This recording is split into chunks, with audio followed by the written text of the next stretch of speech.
او په ذهن کې دا خبره ورننوتې مانځه باندې چا جنت موندلی دی په مانځه به وران جنت ته لاړ نه شي ته وایي په جومات کې 5 وخته ولاړ وي په دې به ران جنت ته لاړ نه شي ځي به ولې وکړي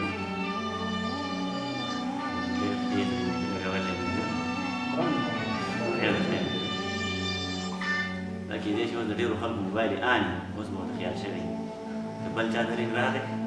خیر به یې مونږ صرف د دې لپاره راغلی چې د خدای نه پې بس پیسې وغواړه د خدای نه پې ګاډی وغواړه که د دغې دپاره راغلی خو دا خو بیا ډېره اسانه ده سړی دې په 2 رکعته مانځه باندې ودرېږي د ګاډو دا قطار به ورته ولاړ وي 2 رکعته مونځ دې یو سړی کوي بنګلې به په قطار بنګلې به ورته جوړې شوي ده 2 رکعته مونځ دې سړی کوي د دنیا په مزو چرچو کې به ګرځي خو مقصد دغه نه دی الله جل شانو دا مونځ د دغې دپاره په موته باندې نه دی لازم کړی دا مونځ د دې دپاره لازم کړی په موته باندې فرض کړی دی چې ما دا خدای وپېژنو چې دا خدای څوک دی او د خدای تعارف په مانځه کې کېږي الله جل شانو په خپل تعارف کړی دی چې زه څوک یم الحمدلله رب العالمین الرحمن الرحیم مالک یوم الدین مخکې پسې زه